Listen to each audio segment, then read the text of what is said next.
വിഷയവുമായിട്ട് ഞാൻ വീണ്ടും നിങ്ങളുടെ മുന്നിലേക്ക് വന്നിരിക്കുകയാണ്.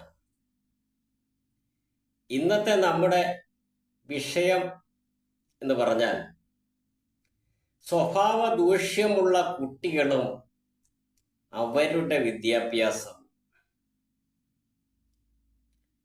സ്വഭാവ ദൂഷ്യമുള്ള കുട്ടികൾ സ്വഭാവ ദൂഷ്യമില്ലാത്ത കുട്ടികളോടൊപ്പം വിദ്യാഭ്യാസം ചെയ്യിപ്പിക്കുക എന്നത്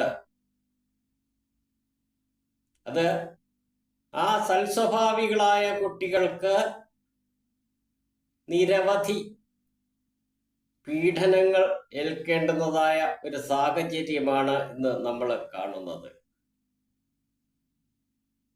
കഴിഞ്ഞ ദിവസങ്ങളിൽ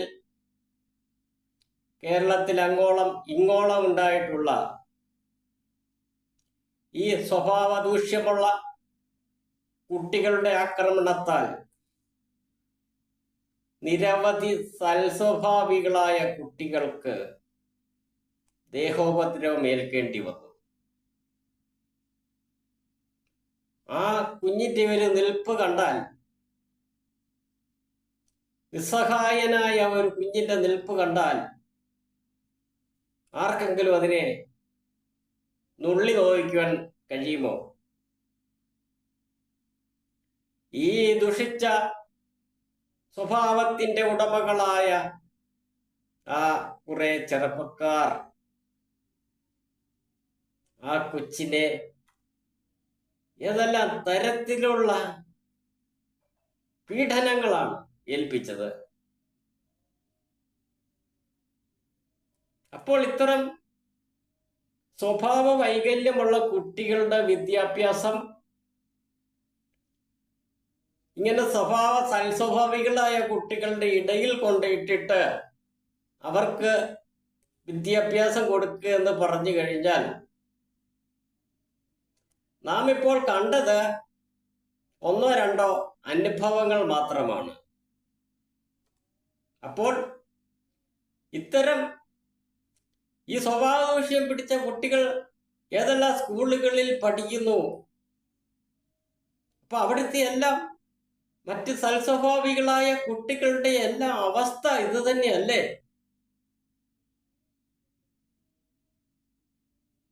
ഈ യാതൊരു വകതിരിവും ബോധവുമില്ലാത്ത ഈ കുട്ടികളുടെ ആക്രമണം ഏതെല്ലാം കുട്ടികൾ സഹിക്കേണ്ടി വരുന്നു.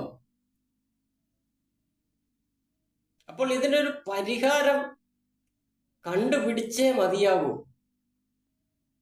കാരണം ആ ദുർവാസനയുള്ള കുട്ടിയെ നമുക്ക് ഒഴിവാക്കാൻ കഴിയില്ല. അത് ധർമ്മമോ നീതിയോ അല്ല. അപ്പൊ അവന് ആവശ്യമായ വിദ്യാഭ്യാസം കൊടുക്കുക എന്നത് നമ്മുടെ ധർമ്മമാണ്. അവനെ കൊള്ളില്ല എന്നും പറഞ്ഞ് നമുക്ക് തള്ളാൻ കഴിയില്ല. അവനും നമ്മുടെ ഒരു സഹജീവിയാണ്. ആ ദുർവാസന ജന്മനാ കിട്ടിയ അത്തരം കുട്ടികൾ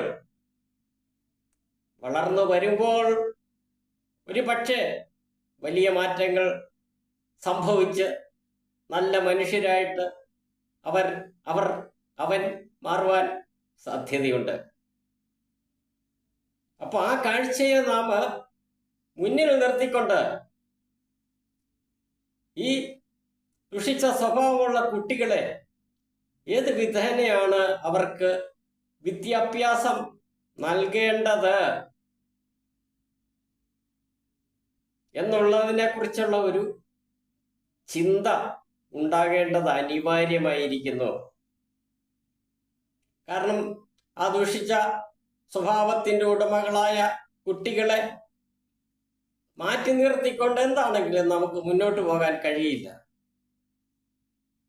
അവരെ സൽസ്വഭാവികളായ കുട്ടികളുടെ ഇടയിൽ കൊണ്ടിട്ട് ഇവർ മുഖേന അനുഭവിക്കേണ്ടി വരുന്ന ദുരിതങ്ങൾ, ദുരന്തങ്ങൾ മറ്റു കുട്ടികളല്ല, സഹിക്കേണ്ടി വരുന്ന വേദനകൾ, ഇതെല്ലാം നാം കണക്കിൽ എടുത്തുകൊണ്ടാകണം ഒരു പുനർവിചിന്തനം നടത്തേണ്ടത്.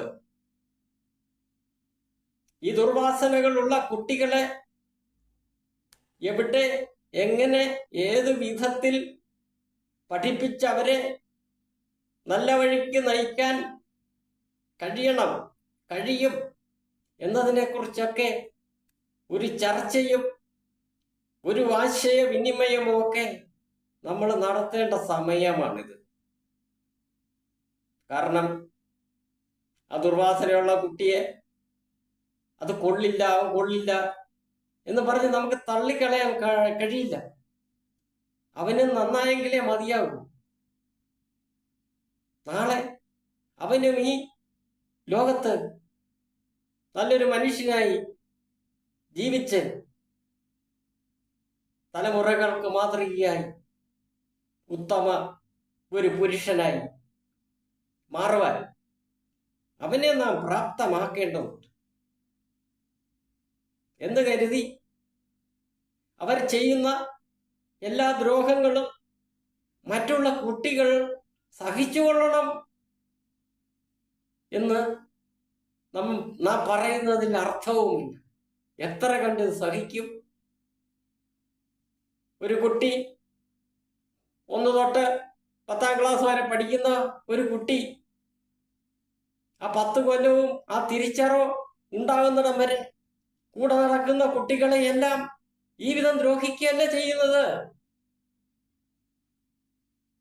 പറയുവാനും കേൾക്കുവാനും ആരുമില്ലാത്ത കുട്ടികളെ ആയിരിക്കാം ഇത്തരം ദുർസ്വഭാവികളായ കുട്ടികൾ ദ്രോഹിക്കുന്നത്. അവർ ആ വേദനകൾ സഹിച്ച് ആരോടും പരാതി പറയാതെ അവർ ജീവിക്കുന്നു.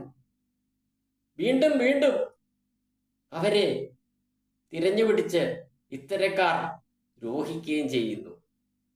അപ്പൊ ഇതിനെതിരെ ഇവർക്ക് ഏത് വിധത്തിലുള്ള വിദ്യാഭ്യാസം കൊടുത്ത് ഇവരെ നല്ല വഴിക്ക് നടത്തണം, നല്ലവരാക്കണം എന്നുള്ളൊരു പൊതുബോധം ജനങ്ങളുടെ മനസ്സ്, ഒരു ജനകീയ അഭിപ്രായ സദസ്സ്, ജനങ്ങളുടെ അഭിപ്രായം ആരാഞ്ഞുകൊണ്ട് ഇതിന് ശാശ്വതമായ ഒരു പരിഹാരം കണ്ടെത്തുക എന്നതാണ് നമ്മുടെ വരും കാലങ്ങളിലെ ശാന്തസുന്ദരമായ ഒരു വിദ്യാഭ്യാസ സമ്പ്രദായത്തിന് ഗുണമാകുന്നത്.